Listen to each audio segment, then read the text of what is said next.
right, we're gonna get this under the tank here and try and lift her up.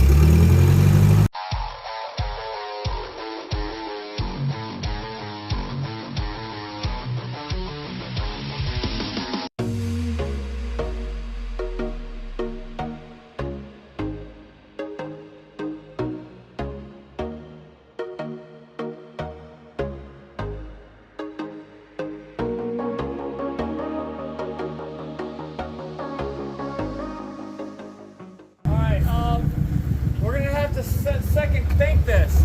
I can't get through there to get up to his truck. I either have to bring this back here or we gotta roll it up front, then I gotta pick it up with the forklift. Roll backwards and we'll bring the truck back here. Alright, alright, I'm gonna have to go all the way down there and go sideways after that tank. So he'll have to back the truck up all the way down here, but that'll work.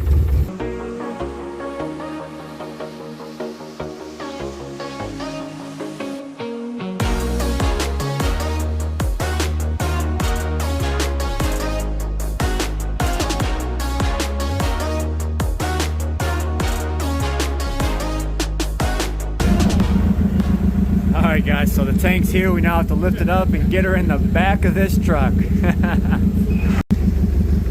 Alright, so the fish tank is up in the air. Right now he is backing the truck underneath the tank so we can basically set it down on the inside and then slide her right in. Oh, he's coming back ever so slowly.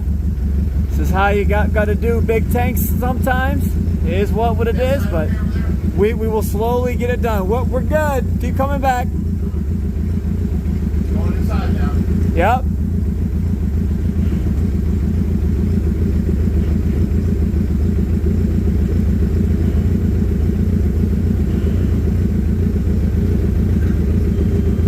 Look at that. He listens so well. All right, you're good.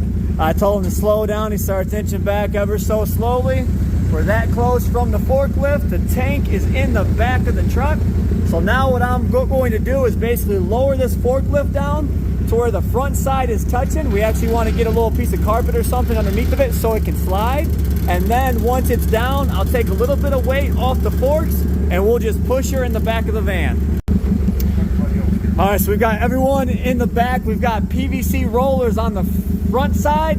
The only source of resistance is the forks. Wait, watch this front face. As you come off, you want to push that way towards the forks. Yeah, we're about an inch away from it. Okay. Got a second one under Reed? Reed, hang on, I'll lift it back up.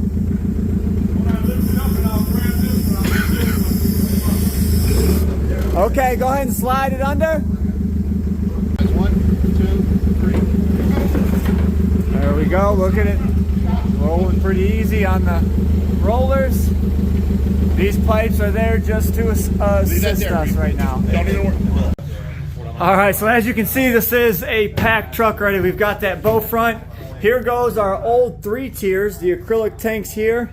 Went ahead and got rid of them, and while he's here, he's gonna put this tank to use. We've got this 11 by 4 by 1. This is like a 300 and some odd gallon tank. We're just gonna go ahead and give that to him. And you know, since he's taking all this, he gets some freebies down the road. So we're gonna go ahead and get this one loaded up now, and he's gonna have a big packed truck going back home. All right, so the tank is cleaned up from there. Tank is cleaned up from here. You can look in the back of this truck, and he is definitely loaded down. So we've got this 11 by 4 up onto its side. He's got to strap it in, the stand, 3 tanks, the Bowfront. So he's got a packed house, and he's got a couple-hour drive back home, and then he's got to unload all this. So that's another job in itself. So definitely a ton of work got done today. You know, we got that tank out of here. We got all this stuff cleaned up, but this is all in preparations of making some new ideas happen. Okay, so looking over here at the baby stingrays, you notice there is one missing. Well, that left yesterday with the guy who came and picked up the Bowfront. So I forgot to get that on video here, but he did end up taking one of the girls home. So we have one girl left to get rid of and one male, as I will be keeping one for myself. But coming down here, you guys know we picked up this stand when we went to Aquashella. Well, the plans for it, turn it sideways and plaster it against that wall right there. And those are where them two 135s will be able to go. So I'm gonna have to go ahead and move this stack of tanks. I'm gonna put it right here. And then this 80 and 40 are then gonna go down on that wall where we took them 3 tiers out. So we're gonna have a little bit of upgrades there. We'll have a little bigger quarantine area for some of the intermediate fish with them 135s because they're 48-inch long, 26-inch wide, and 24 inches tall. So I was telling you guys about, you know, the next plans. You know, we got rid of them 2 550s, and they were pretty much, one was right here and one was right there for the quarantine. Well, for the time being, we moved our 600 and put it in place right there. Well, that one is going to be being moved out of this way. This tank will be moved into the pond room. And our idea was to go ahead and have a new tank built that is basically 54 inches wide, just as wide as this dog bone right here. And then we were going to make it, you know, 22 foot long and be able to have this big, awesome tank down the center here. Well, you guys know that the cost of everything has absolutely shot up. I called the manufacturers of this aquarium right here. This is Water Dog Products. It was a 4,400 gallon tank, 14 by 7 by 6.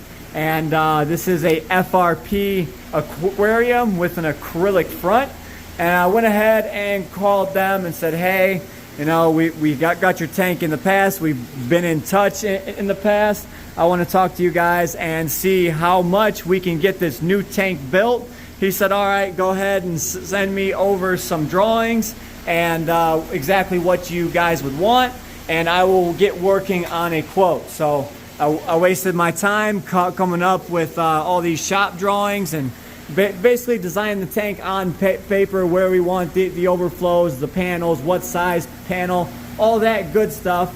And he ended up getting back to me with a quote. And now some of you guys might remember me talking about it on a live stream. Well, they came back with over 50 grand to have this tank built by that original manufacturer. I can't afford that right now. So the new plan, we're basically going to build a tank just like this 3000. Of course, we're going to build it just a little bit better because we've learned from a few mistakes as we built this one here. So we're going to build the new tank right through here. So we can build it exactly how we want. It'll definitely be an upgrade for us, but you guys remember we sold them 2 550s, and now I just got rid of that Bowfront there. So we're gonna use the funds from selling them tanks, and we're gonna go ahead and buy all the raw materials, and I will build the tank slowly on my own, and we will be able to get this done. It's probably not going to happen within the next few months, but you know, over the course of the next year, we will definitely make some progress on it. I still have other projects I have to get done, just like that 1,000 gallons sitting out there. So as long as we are working towards, you know, our common goal, that is completely okay with me. You guys can see here's our little electric catfish. He's probably put on about 1 inch in length, and he's put on a bunch of girth. So you got the electric catfish there. And then we've got Tesla, the electric eel, over here. You know, there's always some questions being asked. Can you eventually put them in with each other?